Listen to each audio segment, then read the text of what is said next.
Welcome to the channel PK 2023. Hope everyone has a good time watching our videos. Wayne Rooney powered his side to a title at just 21, Bukayo Saka can do the same. When was the last time a Premier League club was driven to the title by a 21-year-old? Wayne Rooney won the first of his 5 when he was the tender age at Manchester United. But at that point in his stellar career, with Cristiano Ronaldo alongside him, he was not quite as fundamental to the team as Bukayo Saka was to Arsenal, even if Rooney did make the most appearances for United in that campaign.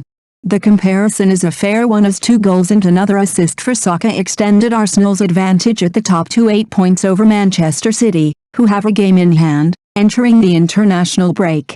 There is now just 10 matches to go, and no other distractions for Arsenal in their quest for a first title since 2004, when Saka was still not even 3 years old. And so the finishing line gets tantalizingly closer and closer, with City still in the Champions League and FA Cup.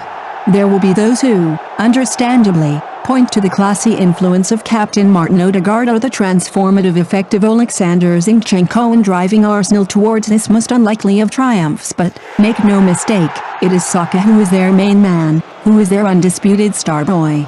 When he announced his England squad last week, Gareth Southgate said that he smiles at the mere mention of Saka's name, and the outstanding winger certainly has that effect for his club as well as his country.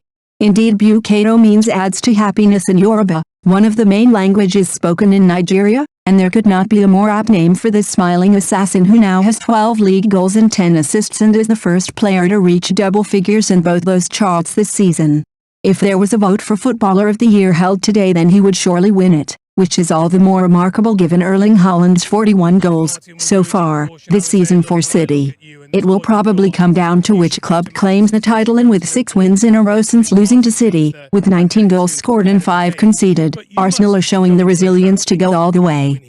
They have to go to the Etihad, they have to go to Liverpool, they have to go to Newcastle United, but they are showing the kind of belief, all the more noteworthy given they are such a young team, that suggests they might just get it, even though they have that sky blue juggernaut with Haaland at the wheel in their rearview mirror.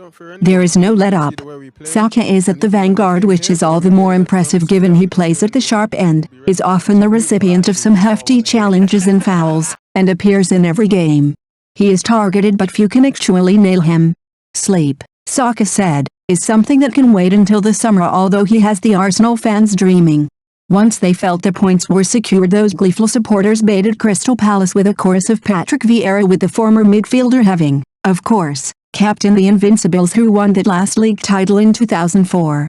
In fairness to Palace, they showed far more attacking threat than they did under their now sacked manager, with caretaker Paddy McCarthy in charge before a temporary appointment, probably that of 75-year-old Roy Hodgson, is made until the end of the campaign.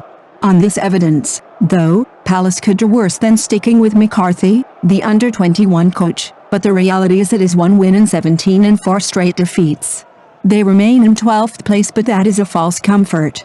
After a decade in the top flight, the threat of relegation looms larger and larger, and can they entrust their fate on a rookie? West Ham, in 18th place, are just 3 points behind and have 2 games over Palace. If the story is all about Arsenal and Saka, then it could, however, have been different had Palace's own talisman, Wilfried Zaha, taken the chances that fell his way. It was surely telling, though, that Saka claimed the second of his goals to end any doubt, just as Palace threatened an unlikely comeback after scoring their first goal for a month. But that is what the best players do. The convincing win also helped Arsenal get over the disappointment of exiting the Europa League, after a penalty shootout, to Sporting last Thursday. This was the perfect response, and there was no sign of fatigue or a hangover, although there will be a pang of concern from manager Mikel Arteta, with Takahiro Tomiyasu and William Saliba already out injured, now that players head around the world to feature for their national teams. After Zaha struck a post, Arsenal struck. Defensively, it was poor as Saka's cross ran to Gabriel Martinelli, who easily beat third-choice goalkeeper Joseph Whitworth with an angled shot. By halftime, Arsenal had gone for the jugular, with Saka timing that outside to and run to perfection, meeting Ben White's pass and bending the ball low around Whitworth. The third came after Granit Xhaka exchanged passes with Leandro Trossard before Jeffrey Skop scored from a corner. Zaha fashioned 2 more chances, but, fittingly, Saka had the final significant contribution with an accomplished first-time finish as he swept the ball home. It summed up Arsenal's assuredness, and the broad grin across Saka's face said it all. Thank you for watching our video. Please subscribe channel, comment and sharing our videos.